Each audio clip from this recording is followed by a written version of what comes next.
Number 21. In the square below, find the measure of angle A. They're hoping that you remember some of the properties of squares, namely that each of the angles in the corner is going to be equal to 90 degrees, right? And I look in here, so I know that A is part of 90 degrees, so it's certainly not going to be 90 degrees. It looks like it's split evenly down the middle. Look at that. So it's not like at an angle because it connects from one end to the other. If this wasn't split perfectly in half, my line would fall somewhere over here. It wouldn't connect all the way to that opposite point. So since I know it's split completely in half, I'm thinking to myself, 90 divided in half, divided by 2, and I just have this memorized that it's 45. If you didn't have it memorized, you could do it long division. 2 goes into 9 4 times. 8, take away 1, bring down the 0. 2 goes into 10 5 times, 45. Answer choice B. Number 22. The perimeter of a rectangle is 24 centimeters. I'm just going to draw a dummy rectangle. Dummy doesn't mean stupid. It just means we're not sure what it exactly looks like. This is just my visual for it. Perimeter, I know, is going all the way around. So I'm going to write A, B, C, and D. Because it's a rectangle, I know that certain lengths will be the same. The long sides will be the same length and the short sides will be the same length. So I'm going to use the same letters just to represent that. And I know that adding those all together, A plus B plus B gives me the perimeter of 24 centimeters. I'm just taking notes as I go. I may not need all this information. The length of one of the sides, I don't know if it's a short side or a long side, is 5 centimeters. Okay, so far I'll just write 5 centimeters. What is the area? Okay, well, I really don't need to know if it's the short or the long side yet.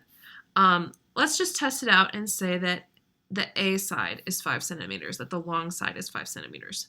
So that would mean that the area would be 5 plus 5 plus B, and I still don't know what B is yet, equals 24. 5 plus 5 is 10, plus B is 24. And then in order to find what B plus B would be, I need to shift this 10 over to the other side, right? So I'm going to take it away here, and I'm going to take it away here, and I'm going to take it away here. B plus B is equal to 14. What number added to itself equals 14? 7 equals 14.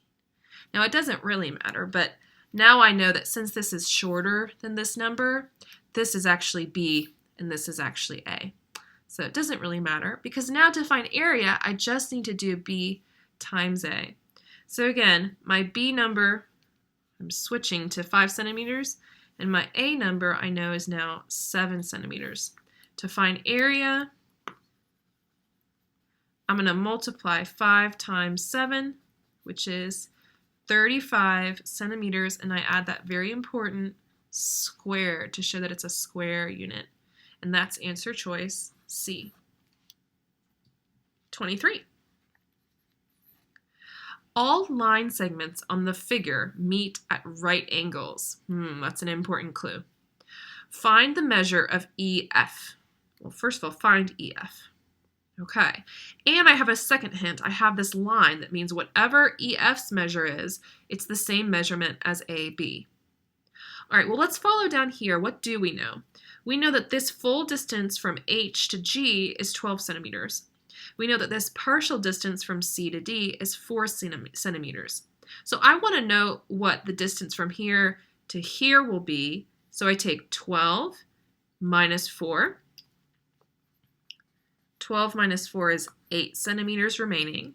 So this AB plus this EF equals 8. So what would each of them be? Well, they have to be the same number. What same number plus itself equals 8? 4 plus 4 equals 8, which means that EF is 4 centimeters. A. Final problem, 24. Rita bought fabric and ribbon from a store. The ribbon cost, I'm just going to write it down, $18.50. Rita paid the cashier $50. $50. And received change of $5.25. How much did the fabric cost? Okay, so I've just written them down as I go, and I'm going to go back and track it. The ribbon alone cost $18.50, but I do have another mystery item in here, and that's the fabric. I'm not going to worry about that just yet. I'm going to go ahead and subtract the total money she gave from the cost of the ribbon and see what I get. All right, some subtraction across zeros. All right, this is going to be 0, but this is where we need to start borrowing.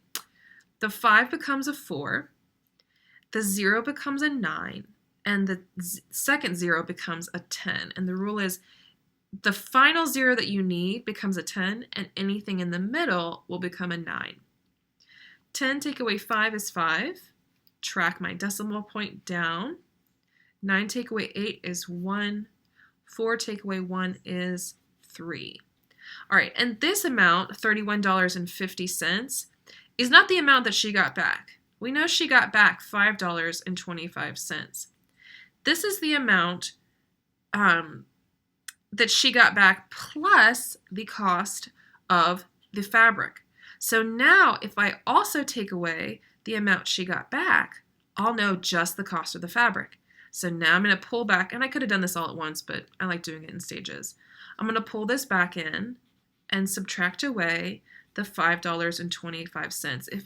If it's hard for you to think of it as subtracting it away, think about this $31.50 as two numbers.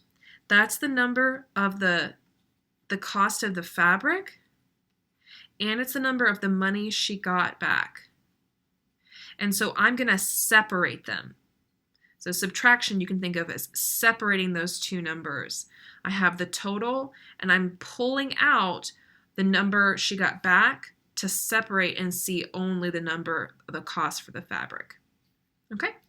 0 can't take away 5. It needs to borrow next door.